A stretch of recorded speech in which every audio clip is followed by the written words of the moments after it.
जय हिंद, नमस्कार दोस्तों, मैं सुनील राव स्वागत करता हूं आपके अपने YouTube channel A to Z forum में। तो दोस्तों आज की इस वीडियो में हम बात करने वाले हैं आरपीओ कांस्टेबल भर्ती 2025 के बारे में। तो इन सभी जो डाउट हैं बच्चों के, इनके ऊपर अच्छे तरीके से क्लियर करेंगे। साथ ही मैं पीछे जब मैं लाइव आया था तब बच्चे कह रहे थे कि सर हमें शिफ्ट वाइज जो नॉर्मलाइजेशन है वो बता दीजिए कि किस शिफ्ट की कितनी नॉर्मलाइजेशन है, क्योंकि बच्चों के मन में ये डाउट है कि जो आरपीएफ एसआई की भर्ती है इसके अंदर काफी बच्चों की जो नॉर्मलाइजेशन थी वो आपकी माइनस में की गई थी। तो बच्चों का डाउट यही है कि भाई माइनस में भी नॉर्मलाइजेशन होती है या फिर नहीं, इसके अंदर हो गया फिर नहीं, अगर होती है तो किस शिफ्ट की आपकी माइनस में नॉर्मलाइजेशन जा सकती है और किस शिफ्ट की आपकी मैक्सिमम नंबर बढ़ सकते हैं और किस शिफ्ट का है जिसका एवरेज यानी कि मीडियम तक आपका जो नॉर्मलाइजेशन रहेगी। क्योंकि मैंने एक कम्युनिटी पोस्ट डाली थी, यहाँ पे तो मैंने नहीं लिए, आपको नेक्स्ट वीडियो के अंदर कभी दिखा दूंगा। उसके अंदर मैंने बच्चों से पूछा तो उसके अंदर बच्चे बता रहे थे कि सर बिल्कुल हमारे माइनस में भी नंबर हुए हैं। तो क्या ये सच्चाई है कि सच में माइनस में नंबर होते हैं या फिर नहीं, या फिर बच्चे अपनी तरफ से भी काफी होते हैं ना जो मजे लेने के लिए डाल देते हैं, इसको सिलेक्ट कर देते हैं। ठीक है, अब दोस्तों हम बात कर लेते हैं। सबसे पहले हम अच्छे तरीके से चलेंगे, आपकी ऑल शिफ्ट वाइज नॉर्मलाइजेशन के देखेंगे। ठीक है, ऑल शिफ्ट की नॉर्मलाइजेशन है, hard shift versus easy shift की, हार्ड शिफ्ट को क्या बेनिफिट है, इजी शिफ्ट को क्या बेनिफिट है। ठीक है, काफी इजी शिफ्ट वाले भी होंगे। रिजल्ट और पीएचडी डेट के ऊपर दोस्तों एक अच्छी जानकारी आपको मैं देने वाला हूं कि जो आपका रिजल्ट है कब तक आने वाला है। इसके साथ ही आपकी कट ऑफ है फॉर पीएचडी क्वालिफाई, मेल और female category wise, general, OBC, SC, ST, EWS. इस एक वीडियो के अंदर आपके एक एक डाउट क्लियर हो जाएंगे। कट ऑफ है, नॉर्मलाइजेशन है, हार्ड शिफ्ट है, इजी शिफ्ट है, रिजल्ट है, फिजिकल डेट है। ठीक है, बस यही मेनली बच्चों के डाउट है, तो वो इस वीडियो के अंदर, एक ही वीडियो के अंदर आपके कवर हो जाएंगे। ठीक है, तो सबसे पहले ऐसा करते हैं, सबसे पहले हम रिजल्ट के ऊपर ही बात कर लेते हैं, उसके बाद हम बात करेंगे कि आपकी जो शिफ्ट वाइज नॉर्मलाइजेशन है वो क्या हो सकती है। ठीक है, सबसे पहले हम बात कर लेते हैं जो आपका रिजल्ट है उसी के ऊपर की, जो आपका रिजल्ट है भी कब तक आने वाला है। तो दोस्तों यहाँ पे थोड़ा सा आप एक चीज ध्यान से सुनिएगा। ठीक है, जो भर्ती एएलपी की थी ना, एएलपी की थी, इसका जो सीबीटी 1 का रिजल्ट आने में 81 डेज लगा दिए थे, इन्होंने 81 दिन लगा दिए थे। ठीक है, अगर बात करें भर्ती टेक्नीशियन की, ठीक है, भर्ती टेक्नीशियन की थी, इसका रिजल्ट आने में इन्होंने 71 डेज लगा दिए थे। किसने भाई? आरआरबी ने। ठीक है, रेलवे ने। आरपीएफ एसआई की जो भर्ती थी इसका रिजल्ट देने में इन्होंने कितना टाइम लगा दिया था? तो इसका रिजल्ट दिया इन्होंने 74 डेज के अंदर। ठीक है, 74 डेज के अंदर दिया था। उसके बाद में बात करें आरपीएफ हमारा कांस्टेबल वाला है जो, ठीक है, आरपीओ कांस्टेबल की बात करें तो आरपीओ कांस्टेबल का आप यहाँ पे देखिए 81 दिन लग रहे हैं, 71 दिन लग रहे हैं, 74 दिन लग रहे हैं, और एवरेज निकाले तो एवरेज निकल रहा है आपका यही 70 से 75 दिन। ठीक है, 70 से 75 दिन निकले हैं। अगर ये डेट्स में अगर निकालूं कि इन दिन, इतने दिन के बाद इनका रिजल्ट दिया, तो इसका फिर किस डेट तक रिजल्ट आ सकता है, तो इसकी जो एक्सपेक्टेड डेट अगर निकालें तो डेट दोस्तों इसकी यही निकल रही है कि लगभग भाई इसके अकॉर्डिंग तो आपका ये है कि आप भी मई एंड तक निकले, लेकिन मई मिड तक आपका रिजल्ट दे देंगे। ठीक है, मई मिड तक, क्योंकि भाई इसके कारण आरपीएफ एसआई भर्ती का भी पीएचडी रुका हुआ है, क्योंकि इनका भी पीएचडी होना है। तो आई थिंक कि आपका जो फिजिकल है ये एक साथ में कंडक्ट करवाया जाए। ठीक है, आपको मैंने ये कारण भी बता रखा है कि क्या ये कारण हो सकता है कि आपका फिजिकल एक साथ में हो। ठीक है, अब भाई मई मिड में आपका रिजल्ट आ जाता है तो फिजिकल कब तक होगा उसके ऊपर बात कर लेते हैं। अगर भाई जैसे मान लीजिए आपका रिजल्ट आ गया मई मिड तक, ठीक है, मई मिड तक आपका रिजल्ट आ जाता है तो आपका मई के जून, ठीक है, जून, तो आपका जो फिजिकल है, ठीक है, एक बार मैं देख लेता हूं जो आपका फिजिकल है वो कब तक हो सकता है, एक बार थोड़ा सा वेट कीजिए। ठीक है, जो आपका फिजिकल है वो भाई आपका जून के अंदर, जून कब तक? जून लास्ट तक आपका फिजिकल शुरू हो सकता है। इसका ज्यादा टाइम डिले नहीं करेंगे। जैसे आरपीएफ ऐसा ही का अगर आप देखो तो इसका भी टाइम लग रहा है, तो इतना टाइम इसके अंदर नहीं लगाएंगे, इतना टाइम इसके अंदर नहीं लगाएंगे, क्योंकि इसी के कारण कांस्टेबल के रिजल्ट के कारण ही आपका डिले कर रहे हैं। अब इसका मतलब ये नहीं कि इतने इसके जितना ही टाइम इसके अंदर लगा देंगे, तो वो बात नहीं है।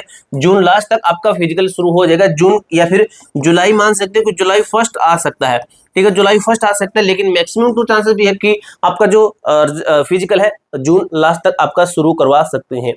अब बात कर लेते हैं भी आपका जो इजी शिफ्ट वाला है मामला है, हार्ड शिफ्ट वाला मामला है, इसके और बात कर लेते हैं। ठीक है, सबसे पहले मैं आपको शिफ्ट दिखा देता हूं कौन सी शिफ्ट है वो आपकी जो इजी है और हार्ड है, इसके और बात कर लेते हैं। उसके बाद हम आगे की बात करेंगे जो कि आपका कौन सा है, जो कि है आपका कट ऑफ के ऊपर है। ठीक है, रिजल्ट आपका मैंने क्लियर कर दिया है।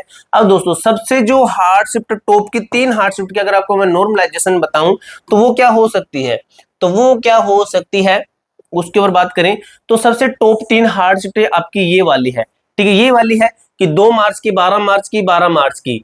2 मार्च की आपकी कौन सी है? दूसरी है। 12 मार्च की आपकी फर्स्ट है और आपकी ये तीसरी है, सॉरी ये दूसरी है भाई, ठीक है।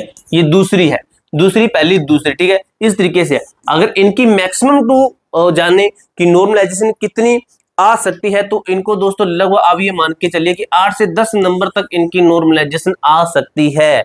8 के आसपास मान के चल सकते हो कि 8 के आसपास आप इनको नॉर्मलाइजेशन मिल सकती है।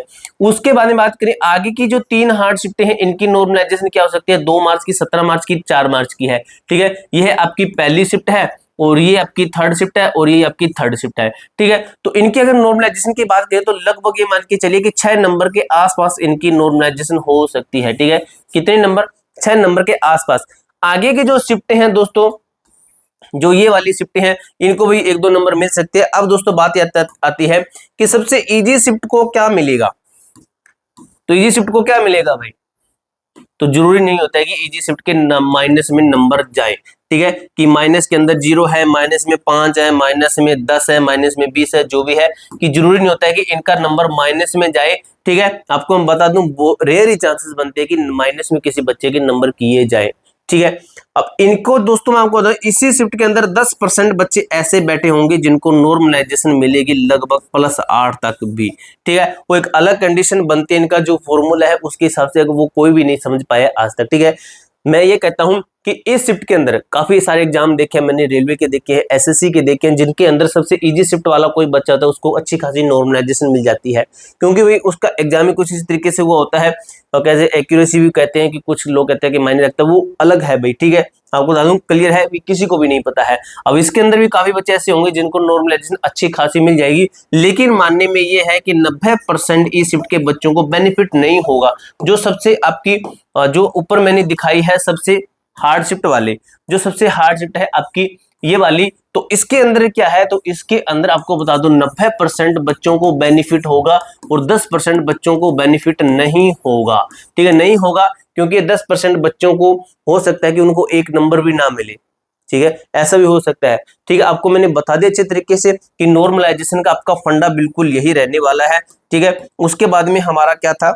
उसके बाद में था हार्ड शिफ्ट, इजी शिफ्ट, वो भी आपको मैंने बता दिया है कि हार्ड शिफ्ट वाले हैं कि जो हार्ड शिफ्ट है उसके अंदर 90% बच्चों को बेनिफिट मिलेगा, इजी शिफ्ट है उसके अंदर 90% बच्चों को बेनिफिट नहीं मिलेगा, ठीक है। ये हो गया आपका hard shift versus easy shift. लेकिन ये है कि जिस बच्चे की हार्ड शिफ्ट के अंदर एग्जाम हुआ है तो जो आपको मैं अगर कट ऑफ बताऊंगा उसमें से भी माइनस भी कर लेना अपना, ठीक है। जो बच्चा हार्ड शिफ्ट के अंदर बैठा है वो अपना माइनस भी कर लेना, ठीक है। अब मैं आपको कट ऑफ बता देता हूँ कि आपकी जो कट ऑफ है वो क्या है। यहाँ पे मैं लिखता हूँ जनरल कैटेगरी है, ओबीसी कैटेगरी है, एससी कैटेगरी है, एसटी कैटेगरी है और आपकी ईडब्ल्यूएस कैटेगरी है, ठीक है। इनकी बात कर लेते हैं कि किस कैटेगरी की कितनी आपकी कट ऑफ हो सकती है। फीमेल्स, जितनी भी फीमेल्स हैं वो क्या करेंगी? वो करेंगे -5 से -6 नंबर कर लेगी अपना इस कट ऑफ में से, जो आपको यहाँ पे बताऊंगा। और ये कट ऑफ है आपके पीएसटी क्वालिफाई के लिए, ठीक है। पीएसटी क्वालिफाई के लिए है और ये कट ऑफ है आपकी रा स्कोर है, ठीक है। ये कट ऑफ आपकी रा स्कोर है। जिस भी बच्चे का हार्ड शिफ्ट के अंदर एग्जाम है तो वो माइनस अपने 5 तक कर लेना, ठीक है। कौन सा बच्चा? हार्ड शिफ्ट वाला, हार्ड शिफ्ट वाला बच्चा माइनस अपने 5 कर लेना, ठीक है। तो ये कुछ पॉइंट्स है, इनको देखते हुए आपकी कट ऑफ बनेगी वो कैसे है, ठीक है। अपने इस तरीके से मान के चलना, ठीक है। कट ऑफ आपकी फिजिकल क्वालिफाई की है, फाइनल की नहीं है, लेकिन आपको मैं बता दूं फाइनल की कोई कट ऑफ नहीं है, ठीक है। पहले फिजिकल क्वालिफाई कीजिए उसके बाद में फाइनल की बनेगी। पहले फिजिकल क्वालिफाई कीजिए, काफी हार्ड है फिजिकल, ठीक है। अगर मैं 100% मानता हूं कि किसी बच्चे का सिलेक्शन होता है तो इसमें से 70% जाता है सिर्फ और सिर्फ आपका किसका? पीएसटी को जाता है, और बाकी का 30% जाता है आपका एग्जाम हो गया, मेडिकल होगा, डीवी होगा, एग्जाम, मेडिकल और आपका डीवी, इन चीजों को जाता है, ठीक है। अकेला मैं 70% मान रहा हूं पीएसटी, ठीक है। 70% पीएसटी सिलेक्शन देगा। इससे क्या समझते हो? इससे समझ लीजिए कि फिजिकल काफी हार्ड है भाई। मैंने इतनी सारी भर्तियां देखी है, हर भर्ती की लगभग अपडेट दे रहे हैं, तो इसके जितना हार्ड फिजिकल किसी भी भर्ती का नहीं है, दिल्ली पुलिस का भी नहीं है। अब कट ऑफ देख लीजिए, कट ऑफ ये ऐसे है भाई फिजिकल क्वालिफाई की, ठीक है। जनरल ओबीसी दोनों की मैं माना हूं 80। एक दो नंबर, दो नंबर, एक दो नंबर, दो तीन नंबर ऊपर नीचे तो कोई बात नहीं, फिजिकल की तैयारी जरूर करना, वो आपकी बेवकूफी होगी अगर किसी बच्चे के लगभग अभी जनरल ओबीसी से कोई बच्चा कह दे कि मैं माइनस करके दो, सर मेरे 78 लगभग मेरे 77.5 बनने हैं तो मैं तैयारी करूं या फिर नहीं, तो वो तैयारी करनी चाहिए आपको, ठीक है। एक दो नंबर, दो तीन नंबर तक आपको मैंने बोल दिया कि वेरिएशन मान के चला करो, इतने नंबर पे आपका हो जाना चाहिए फिजिकल, ठीक है। अब बात करते हैं एसटी की, तो यह है आपका 75 पे है। एससी का, एसटी की बात करें तो आपका 72 पे है, ठीक है। ईडब्ल्यूएस की बात करें तो ये आपका 78 प्लस पे है, ठीक है। तो ये आपकी सेफ है फिजिकल क्वालिफाई की कट ऑफ। पीएसटी क्वालिफाई की है, ठीक है। फीमेल्स अपनी -4 5 से 6 कर लेना।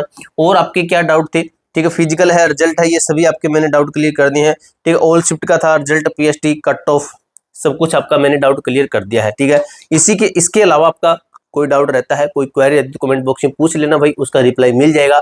मिलते हैं दोस्तों नेक्स्ट वीडियो के अंदर, तब तक के लिए जय हिंद, जय भारत।